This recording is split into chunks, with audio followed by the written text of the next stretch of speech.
Welcome back to my channel. This video is about good news, namely that Nikon brought two new macro lenses for the Nikon Z camera system. And of course I want to shoot these lenses on my Nikon Z7 II. Currently the 50mm f1.2s is mounted on the camera body. I'm going to quickly unbox them. We'll have a look into the specifications of the two lenses and then we'll start a review by means of sample images. So let's kick off the video now.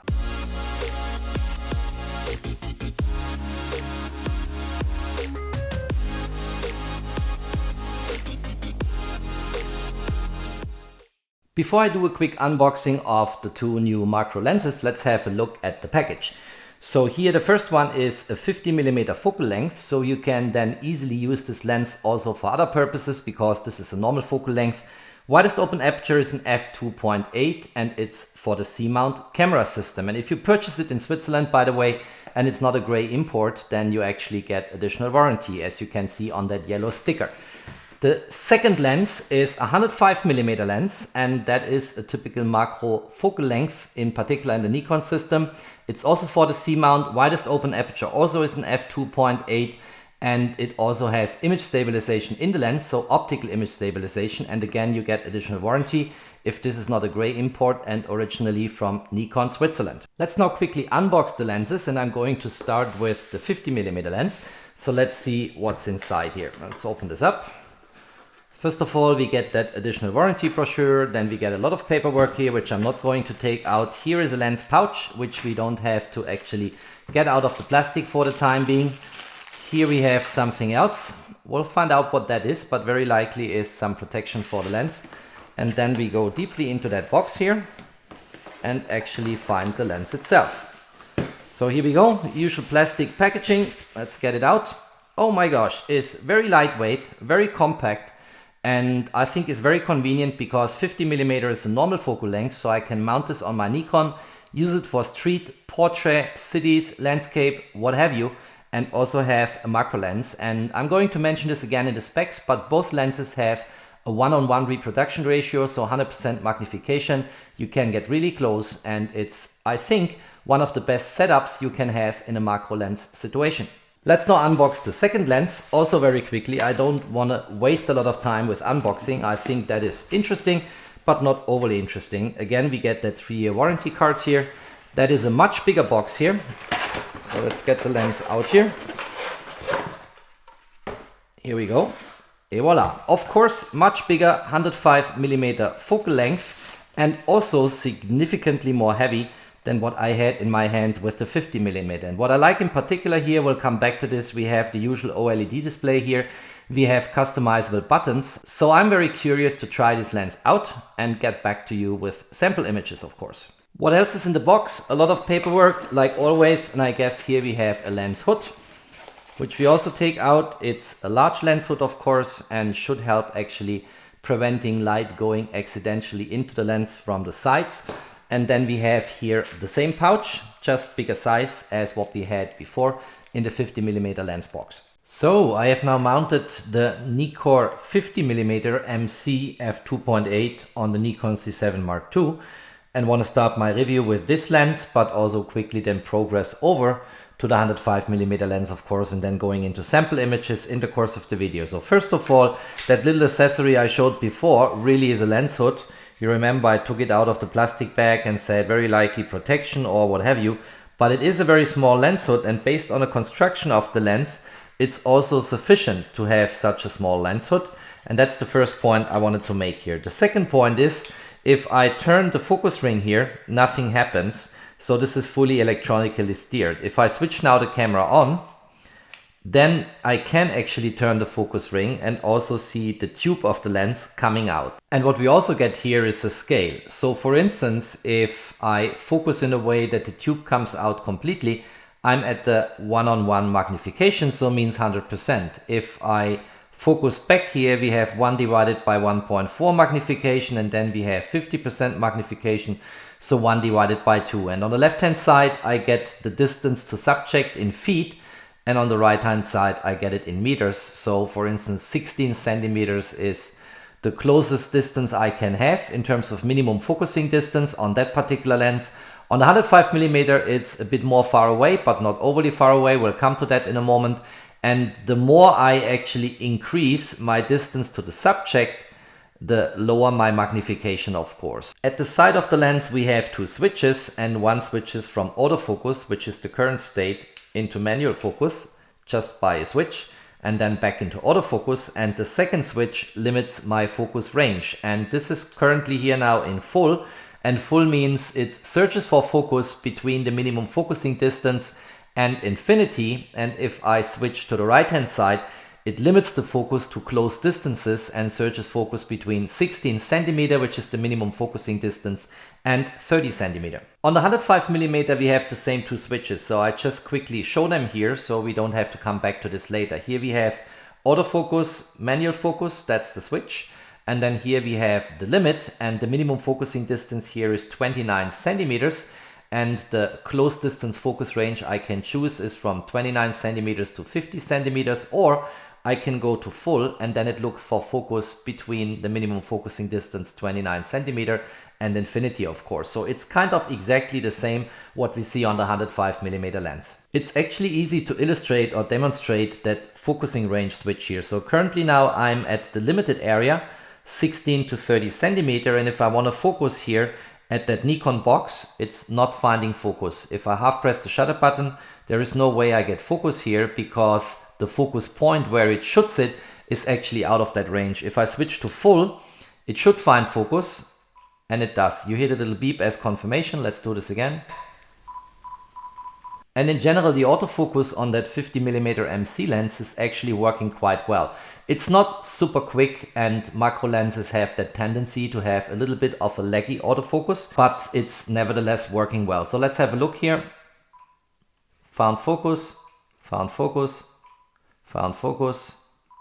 I think this is quite okay for a macro lens, and as I said before, this lens, because it's a 50mm lens, turns out to be a very universal lens. You can use it for street portraits, people, cities, architecture, and for macro, and very nice close-up shots, as I'm going to show in the sample images in a moment. In the intro of this video, I said that both lenses have a widest open aperture of f2.8, and that's the case for the 50mm as well as for the 105mm lens, as you can see here in the engravings. But there is one important caveat which I found out during my test shooting, namely that this is actually a variable aperture. And the way to see this is, I'm here in fully manual mode, and I focused at a certain distance here in autofocus, and then here is my aperture control wheel here, and I can stop down the aperture, as you can see here, but I can also open it up to its widest setting of f2.8. But if I focus now at something closer, the aperture will stop down automatically. So have a look here. Now it's f3.5, and if I actually go and switch here autofocus to manual focus and go to the maximum magnification, let's quickly do this here, so to 1:1, then my aperture automatically stops down to f5.6. So the statement that the widest open aperture is an f2.8 is indeed a true statement, but only at certain distances to my subject. So if I focus at something more far away, like here to my background TV, it's an f2.8. But if I focus at something closer, it starts to stop down. And at the minimum focusing distance at 16 centimeter, it actually stops down to f5.6. Is this a big disadvantage? I don't think so, because in a macro shooting, if you get that close to your subject, you want to have at least some depth of field, and then I would stop down anyway to at least f5.6, if not f8. But people should know that you cannot shoot at all distances at f2.8. You need to have a certain distance to achieve that widest open aperture. Let's now quickly look into a few sample images of the MC50. And then later let's also quickly look into focus stacking, which is a nice feature in the Nikon Z7 II and Nikon Z cameras. And then let's quickly look into the 105mm lens, and I will keep this very short, and let's also look into sample images of this lens, and then let's conclude the video.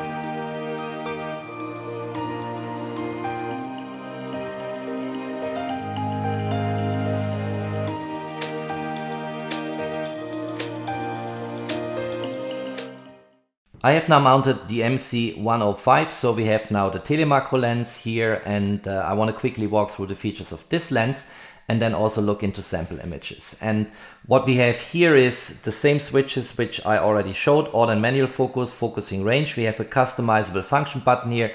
That's a standard feature on the more expensive lenses in the Nikon Z camera system. And then we have here on top of the lens the OLED display, which is a nice feature included in the more expensive Z mount lenses. And it's actually something I personally use a lot. There is one annoying factor about it, and if you look at it, I switch it on now, it just has a very short time until it goes back into standby and switches off. And I didn't figure out any way to change that time to standby.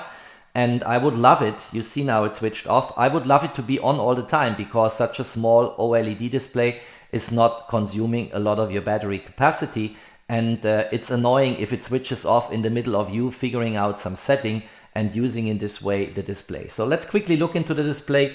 The first setting is the aperture. Using the aperture control wheel, I can now stop down here. I'm here at the widest open aperture of f2.8, and then I can stop down all the way to f32, I guess. Let's see, it switched off already. f32. And I think that's a nice way to play with aperture. You also have a depth of field indicator in the next setting, which I'm going to show now. So this is the focusing distance for manual focusing. You can actually go as close as the minimum focusing distance, which is the 29 centimeter I mentioned before. And you can, of course, also focus at infinity. And then below these numbers, you basically see here a small bar indicator showing the depth of field. And currently, we're here at an aperture of f3. You see it changed already based on that constraint. Let me focus at something with more distance here. And then we get back the widest open aperture of f2.8, because it's the same situation here as we saw it before on the 50mm lens. So we have now f2.8. That means the most shallow depth of field you can get with that lens. Let's go now to the focusing distance here for manual focus. And if I now stop down the aperture, you will see here how the depth of field is actually increasing. And that's indicated by that tiny little bar here. I hope you can see this. Again, it's switched off. Way of too short time to standby, Nikon. Do something about it, because if you have a nice feature and we cannot use it because it's switching off all the time, I mean, what the heck is going on here? Again, switched off. Anyway, so here's the bar, and you see if I open the aperture more, the depth of field becomes more shallow. If I stop down the aperture, that bar becomes larger, and that indicates you where you are on the depth of field side. And then the last setting you have here basically is the reproduction ratio. And you have to read this in a way that this is representing the numerator of the ratio. So it says 1 divided, and then you have here, switching off again, and then you have here 1 divided by 100, 1 divided by 20. So still very small magnification and reproduction ratio. We can actually make this much better in magnification. Here we have 1 divided by 2, which is 50% magnification. And then here we have at the minimum focusing distance of 29 centimeters, 1 divided by 1, which is the 100% magnification. The lens is promising. And that's basically all I wanted to say on the OLED display. As I said, it's nice, but the time to standby is way off too short. Where I personally would expect to being able to change the time to standby on the OLED display is in the menu. So if you go into the menu here and we go to timers, and then on timers we have power of delay, and on power of delay I can choose for playback, menus, image review, standby timer. In general, if you take the Nikon Z7 II out of the box, it's very aggressive. It switches off all the time, so you need to customize this very quickly. But there's no menu entry for the OLED displays of the lenses, and that's actually, I think, something I would change if I would be in Nikon's shoes.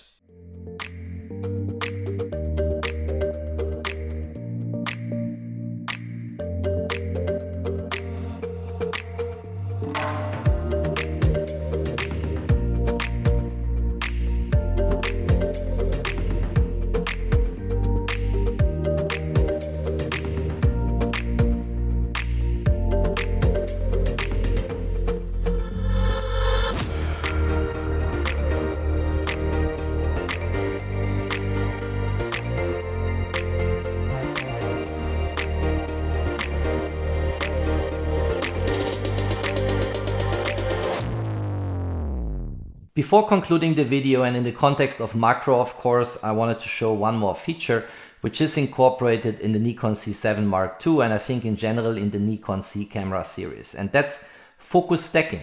And focus stacking is very helpful because if you shoot with a lens like this at a very close distance of 29 centimeter, or here on the 50mm lens with 16 centimeter minimum focusing distance, and even if you stop down the aperture to f8 or f11 or f13, it will still have a very shallow depth of field. And you can get an increased depth of field by shifting your focus, and it's even better if you can automate that. And here, if we go into the menu, you actually have here all kinds of features on the photo shooting menu. You see this is this tiny little camera icon here. And before that page, actually, you find HDR, multiple exposures, interval timer, all of that. And then on the last page, you find the focus shift shooting. And if I choose that menu here, I get into a sub-menu, and the first thing I can specify is the number of shots. And I've used in both examples I'm going to show in a moment 30 frames. You can play with the focus step width, and you can make this more narrow or you can make it wider. The way it works is once you set your focus, it will work its way through by focus shifting until infinity, but it will depend on the focus step width and on the number of frames you are taking. And it's best to experiment a little bit to get some feeling about it and then to get the best settings for your particular shooting situations. You can also specify the interval until the next shot. I've set this here to 1 second, but you can also take this down to 0. And then this means that you basically have no break between taking the different frames. You can also specify whether you want to lock the exposure of your first frame or if you want the camera to measure exposure for each individual frame, which is very useful. And you can also do this in silent photography, which basically uses the electronic shutter. And if you have a still scene, no moving subjects in the scene, in particular if you're not in landscape but in macro maybe, then it's absolutely okay to do this on silent photography and basically do not waste your mechanical shutter. And then you can also specify a folder where the frames get stored. And then at the very end, if you parameterized everything, you go to start, you switch OK, and then the series of shots will be taken and stored in that folder you specified before, if you specified a separate folder. And then you can later compile them and stack them together, which I'm going to show in a moment. Here is a typical example. So this is a shot taken at an exposure of 1/100 seconds and an ISO 100 with the 105mm Nikkor Z MC. And this is shot at an aperture of f5.6. And if you look at that image, it looks completely blurry. But here at the beginning of the flower, it's actually pinpoint sharp. And if we scroll on to the next image, then at the point where it was sharp before, it is totally fuzzy, still at an aperture of f5.6. But here it is super sharp and super crisp. And the only way you can solve this problem is, as I outlined before, by focus stacking and shifting your focus with, in this case, 30 shots through the image towards infinity, and then compiling these images together in Helicon Focus or some other software you have at your disposal, and in this way creating a very sharp image, which then has a much larger depth of field in the way you want to have it. Here's the second example I wanted to show for focus stacking, and this time the image has been taken with the Nikkor Z MC 50mm, not the 105 as the image before. And you see here in the front loaded part of the picture, it's really sharp, but at the background it's really fuzzy and really blurry.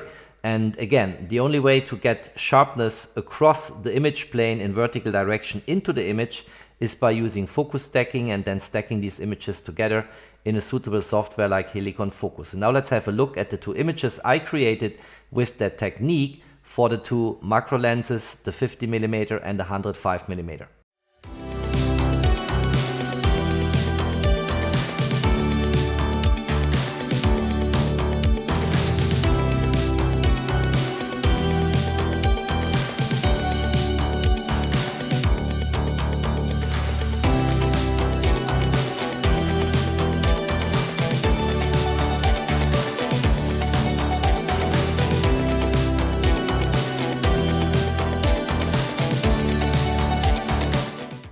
I hope you liked my video about the two new C-mount macro lenses for the Nikon Z camera series, and also hopefully it was useful for you to see them side by side. And If you want to make a choice between the two lenses, I think there are a few remarks which I should make. The first one is, if you want to have a truly universal macro lens, then the 50mm lens clearly should be your choice.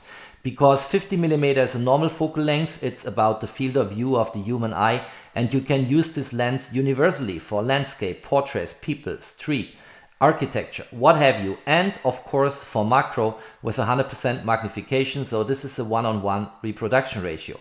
If you want to go for insects and let's say shy animals, small animals which will flee the moment in time they feel that something is approaching, then with the 105mm lens you have a minimum focusing distance of 29 centimeters in contrast to 16 centimeters, which also means that you achieve 100% magnification with almost double the distance to your subject. And in particular, if you go for bees, spiders, you know, butterflies, maybe dragonflies, whatever it is, a telemacro lens is always superior. And here you also have the more Porsche, the more fancy lens with an OLED display, which has a way of too short time to stand by, as I illustrated, but a lot of features. And I think then if you look for a true pure macro lens, the 105mm gets a full recommendation from me. If you liked that video, don't forget to drop me your thumbs up. Stay tuned on my channel, there's always more to come. Thanks for watching, stay safe and healthy, and of course, peace out.